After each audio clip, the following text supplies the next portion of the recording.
What if there's a smarter way to land that high-paying job? Like a lazier way. Lazier, huh? Well, not lazy, more like working smarter, not harder. We're diving into smart, lazy productivity today. Okay, I like where this is going. So not your typical productivity seminar then. Definitely not. This is for people who want to reach the top, but without burning out along the way. Ambitious professionals, but also, like, sane humans. Makes sense. Everyone's talking about hustle these days. Is that what we're pushing back against? Yeah, that whole high-performance hustle thing. The idea that you got to be always on to succeed. Work, work, work all the time. Right, like working around the clock is some badge of honor. Exactly. But what if it's actually hurting us? What if it's a career killer? That's what we're exploring today. Ooh, interesting. I'm in. I think, especially in demanding jobs, it's easy to think that being busy means being productive. But that's not always true. Right? Right, like just because your calendar's packed doesn't mean you're actually accomplishing the right things. Exactly. And the research actually backs that up. We're looking at some sources today that really challenge that busy equals productive myth. Okay, I'm curious. Layer on me. What does the research say? Well, one study found that executives who worked 60-hour weeks were actually less effective than those who worked 40 to 50 hours. Wait, seriously, that's kind of wild. I would have thought the more you work, the more you get done. It seems counterintuitive, right? But it all has to do with how our brains actually work. Okay, now I'm really intrigued. Yeah, so when we're constantly overworked, stressed out, our brains just can't function at their best. I've definitely felt that. Like, you stare at a problem for hours and the solution just seems to disappear. Yep, exactly. That's your prefrontal cortex tapping out. That's the part of your brain that handles decision-making, strategic thinking, all that good stuff.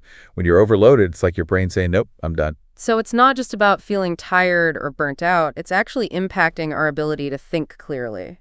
Exactly. And for those in high-pressure roles, that can have serious consequences. Yeah, I can see that. A bad decision in a high-stakes job can really have ripple effects. Right. The research shows that chronic stress, like from that always-on culture, can lead to all sorts of negative effects. Like what?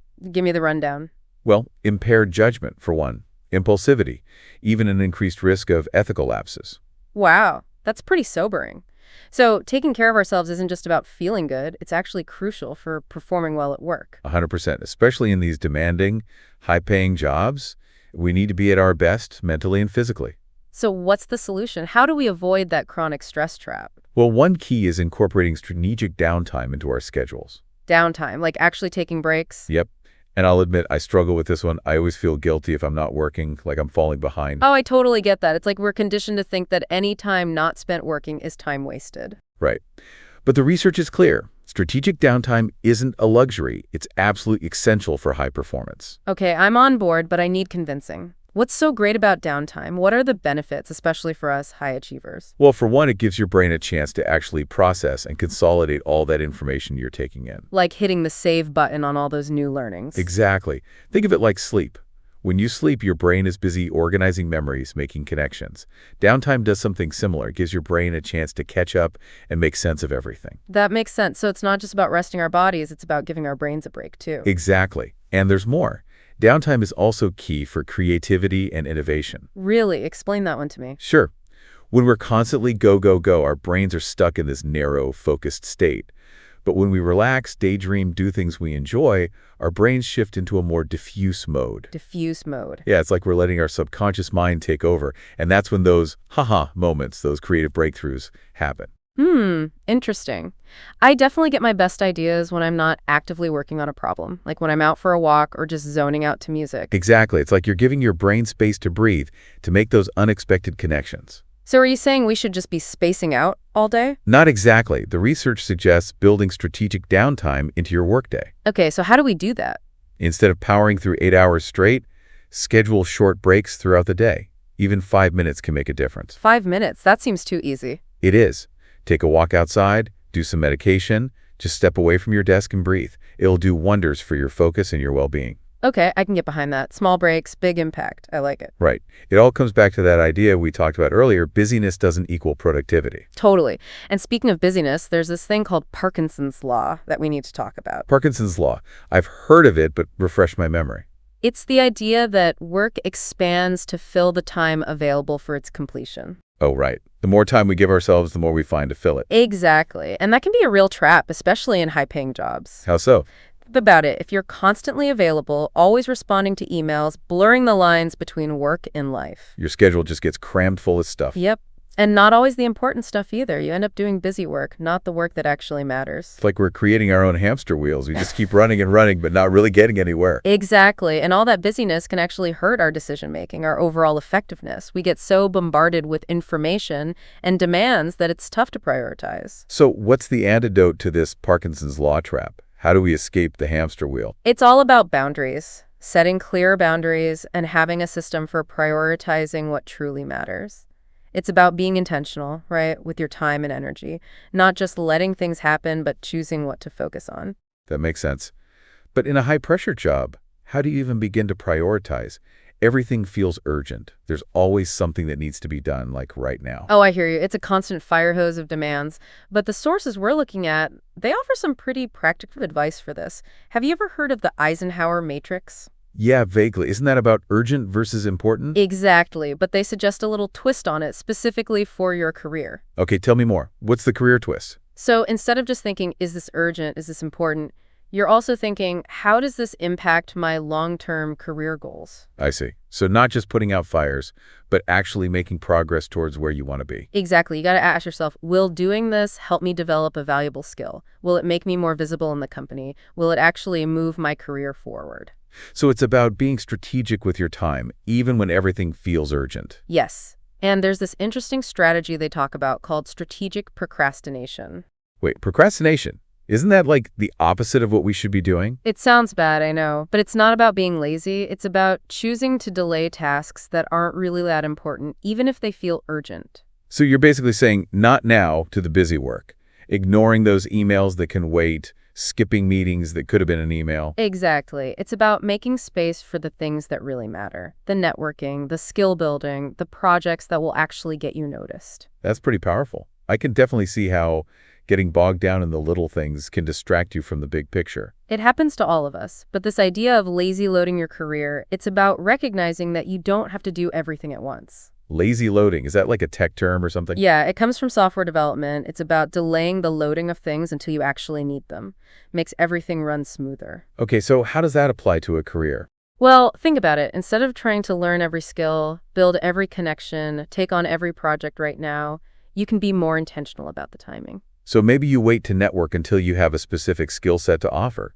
Or you hold off on a certain project until you have more influence in the company. Exactly. It's a more strategic approach. You're not saying no to those things forever, just choosing the right time to focus on them. It's almost like you're streamlining your career path, focusing on the essentials first and then adding the other elements as you go. That's a great way to put it. And it ties back into that whole working smarter, not harder idea. Sometimes the most lazy approach is actually the most productive in the long run.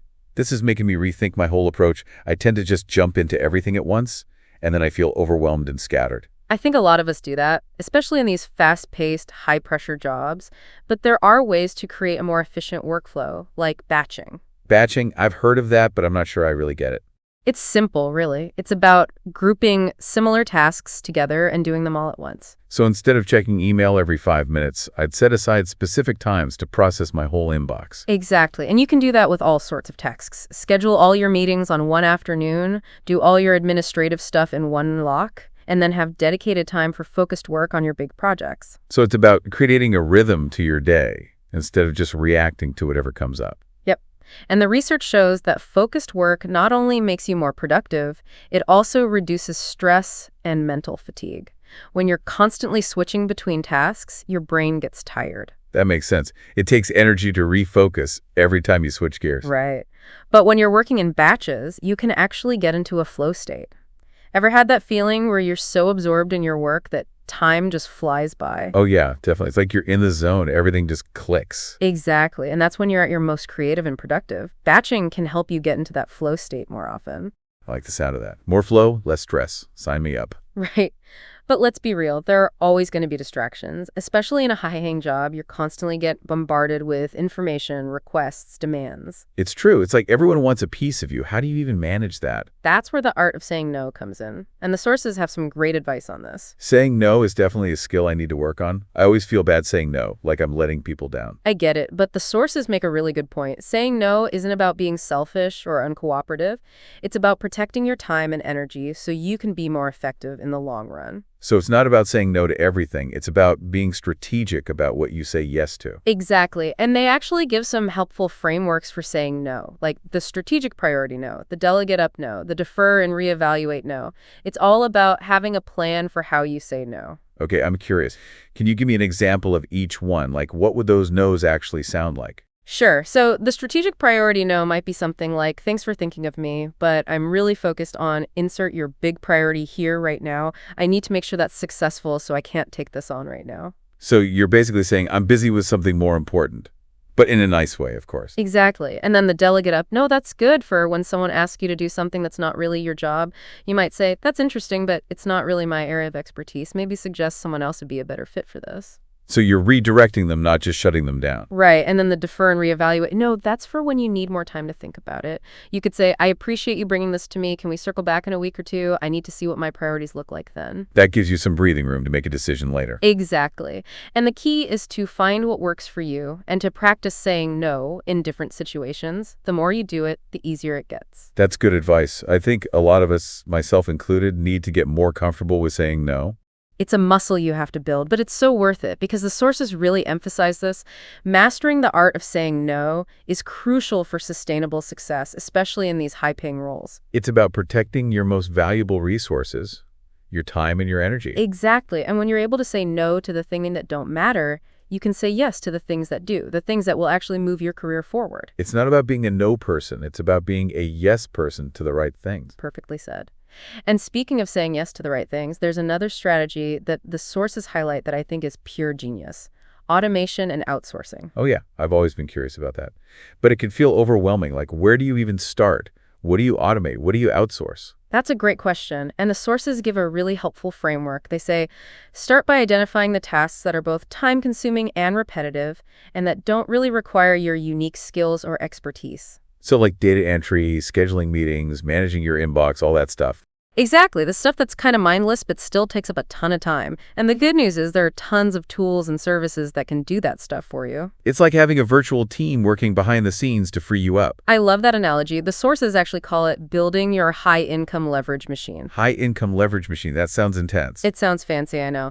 But the idea is simple. It's about using leverage, meaning using a small amount of effort to get a much bigger result. Okay, I'm following. So how does that apply to a career? Well, you're leveraging technology and other people's expertise to free up your time and energy for the things that only you can do, the things that will actually make you more money, get you promoted, all that good stuff. So instead of trying to do everything yourself, you're delegating or automating the tasks that can be done by someone else or by a computer. Exactly. And they give some really cool examples of the book, like executives who use virtual assistants to manage their crazy schedules, consultants who automate their client onboarding process, entrepreneurs who outsource their social media marketing. Wow. It's amazing what you could do with automation and outsourcing these days. Right. And the key is to view it not as an expense, but as an investment.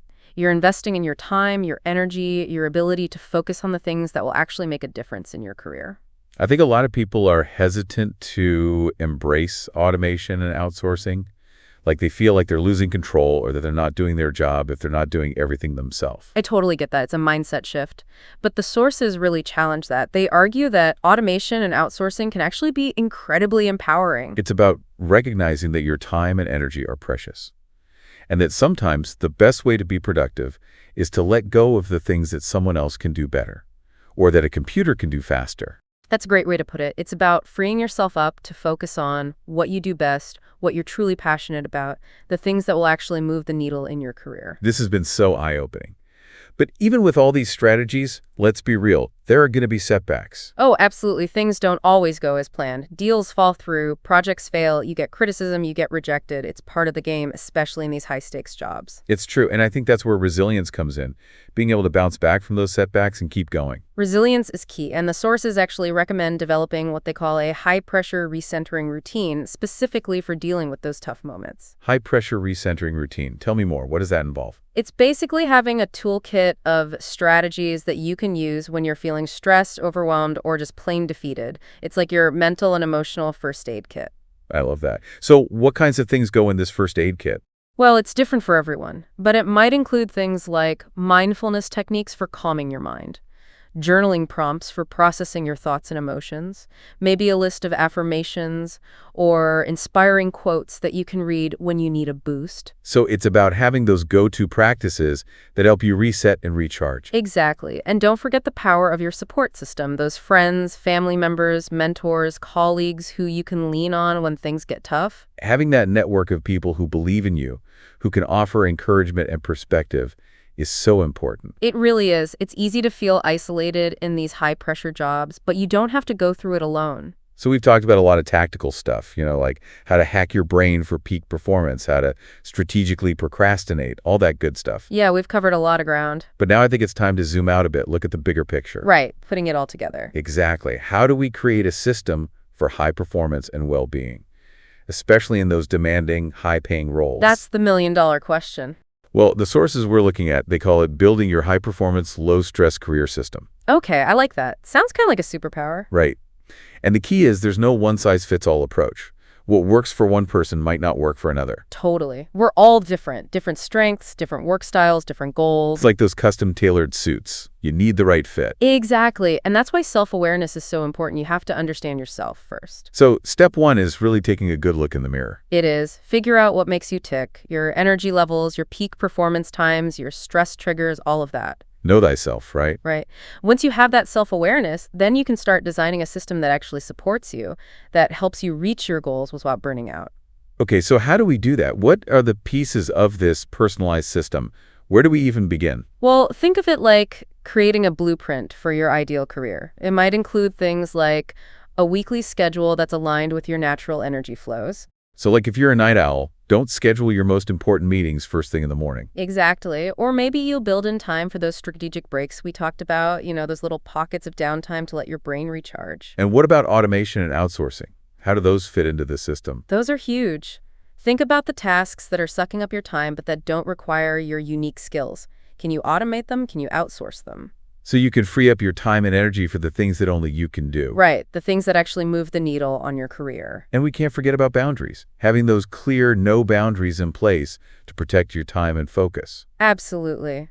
It's about being intentional with your yeses. And of course, we have to talk about stress management, building those resilience routines into your system so you can handle the inevitable challenges that come up. Yeah, the sources really emphasize that setbacks are going to happen. It's not about avoiding them, it's about having the tools to deal with them. Having that high-pressure recentering routine ready to go. Exactly, so you can bounce back quickly and keep moving forward. This has been so insightful. I feel like I have a whole new framework for thinking about my career. Me too. It's not just about achieving success, it's about doing it in a way that feels good, that feels sustainable. It's about working smarter, not harder. It's about being intentional with your time and energy. And it's about recognizing that true success is not just about the size of your paycheck, but about the quality of your life. So well said. And for those who want to dive deeper into all of this, the ideas we've been talking about come from a book called The Smart Lazy Guide to High-Paying Jobs. It's packed with practical strategies and insights that can help you create a career that's both rewarding and sustainable. So if you're ready to embrace the smart lazy approach and design a career that truly works for you, this book is a great place to start. Thanks for joining us on this deep dive. Until next time.